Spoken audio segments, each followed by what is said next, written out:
So it was probably on the Wednesday morning when I went in and saw him at the vet that I thought he should have been put down. Hey everyone, it's Mel here and welcome back to Mel's Blind Life for another dog related video.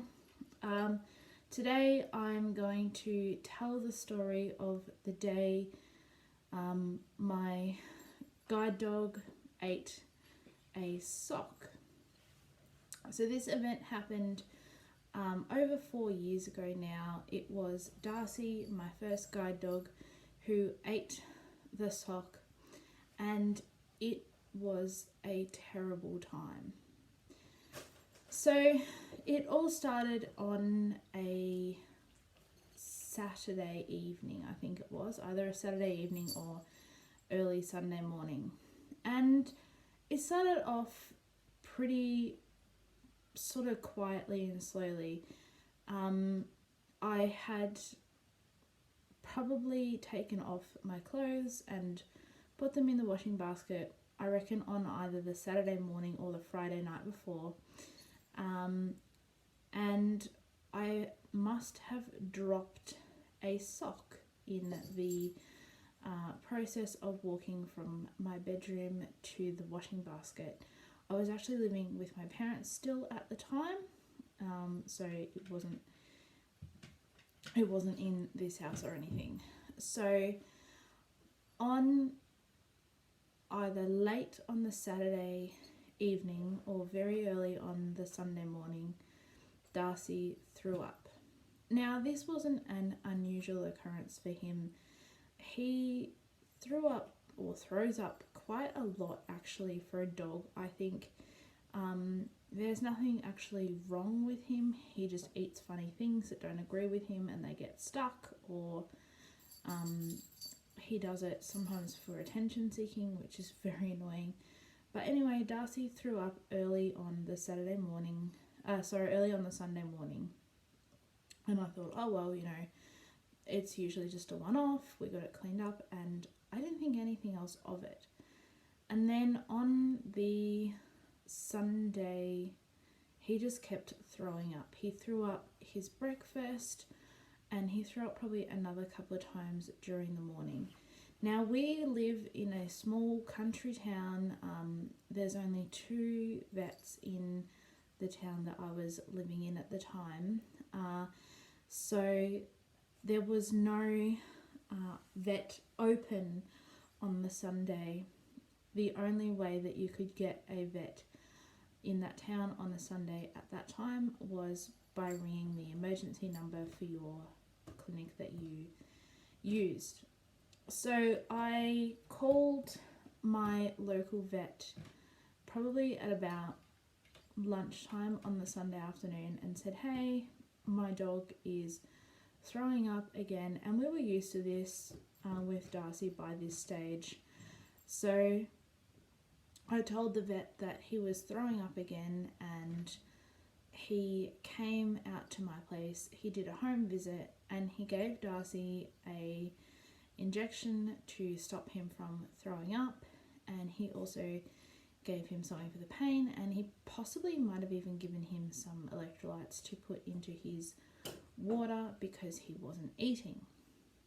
So the Sunday evening, I don't remember if I fed him or not, and we just went back to bed, and I thought we would wake up on Monday morning and everything was normal.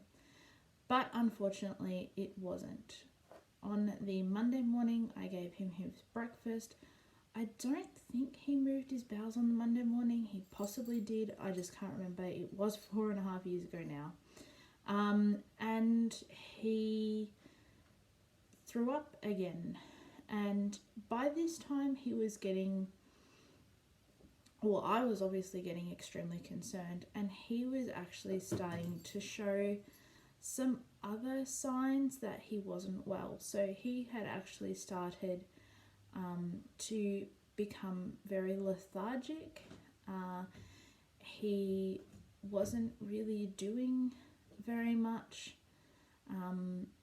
and I was beginning to get quite concerned. So I actually rung the vet again on the Monday morning and said that he was still sick, and the vet came probably mid-morning on the Monday and took him to the clinic, where he put him on a drip. He gave him some more stuff to help him stop being sick, and he stayed in the vet for a few nights. On the Tuesday afternoon, I was hoping that he would come home, but he basically wasn't any better. The vet didn't know what was wrong with him. He had done blood tests and x-rays and nothing had showed up. So he kept him in at the clinic for another night, and on the Wednesday morning I went to see him and he was still really, really sick. So it was probably on the Wednesday morning when I went in and saw him at the vet that I thought he should have been put down. The reason why I thought I should put him down was because he was still really, really sick, and he was actually getting so bad. He was obviously in a lot of pain. He, when I went in to see him, he didn't appear to recognize me.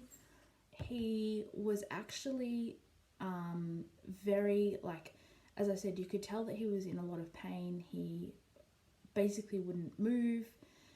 We got him out of the cage and he basically just stood there staring like he had no idea who he was or what he was or anything. I don't know whether that was because of the medication they were giving him or the pain or both.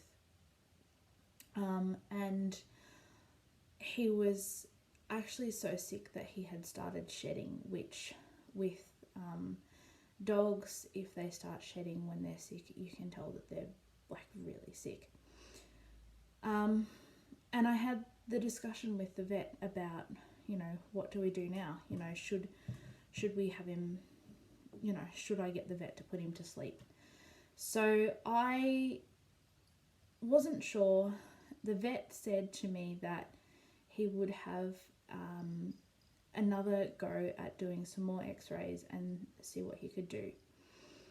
Then I went home and I was obviously pretty upset by this time. Like, you know, my dog was dying and we didn't know why. And I think I probably rung Guide Dogs at this point and told them that he was sick and we didn't know what was going on, and that I had basically decided that if we didn't find an answer, then I would have to put him down. But luckily, my vet repeated the stomach x-rays and he found an obstruction in Darcy's intestine, and he actually found that Darcy's intestine had collapsed and that it had all kind of, you know, basically had like a twisted bowel almost. So what do we do? Well, we obviously needed to operate immediately to get Darcy better. So my vet wasn't happy to do the surgery. He thought that it would need a specialist, which meant that he called the vet hospital in Melbourne called Advanced Vet Care, which I will link down in the description down below. And we had to take Darcy down to Melbourne, which was about an hour's drive, with this obviously very sick dog, to have surgery to remove whatever was causing him to be ill. We didn't know at that stage what had got stuck in his intestine.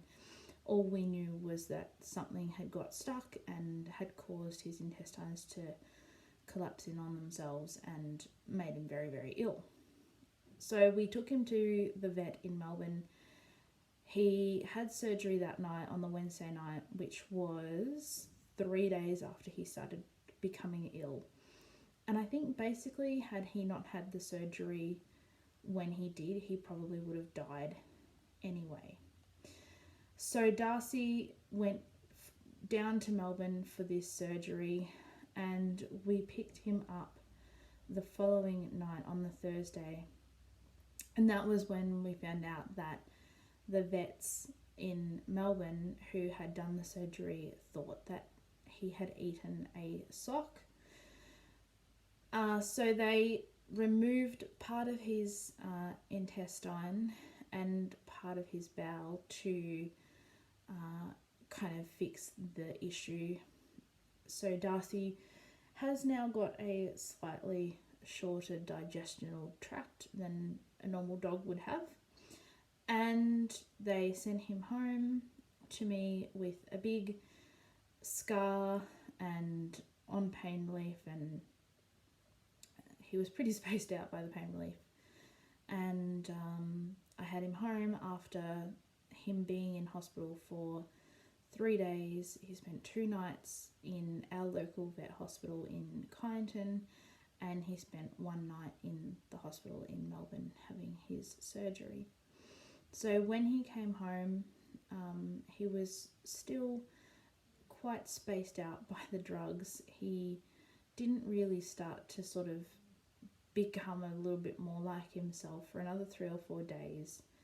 I actually spent the weekend in Geelong with my partner at the time, so I didn't get to look after him on the weekend, but luckily I had a really good friend who was able to look after him for me while I was away.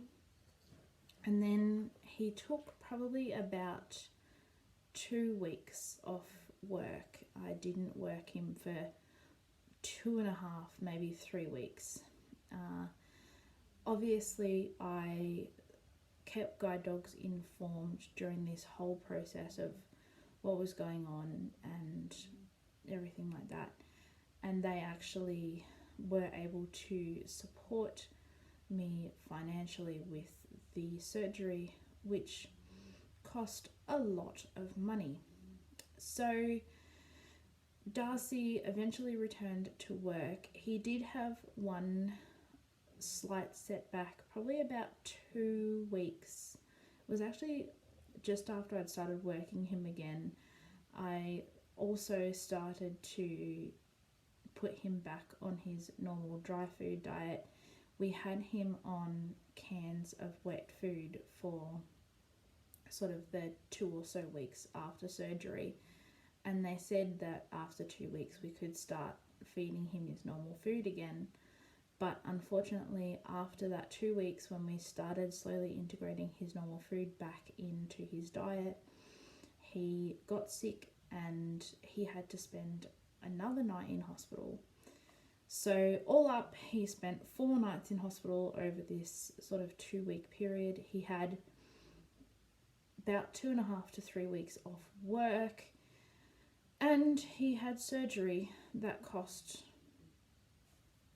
$5,000 or thereabouts.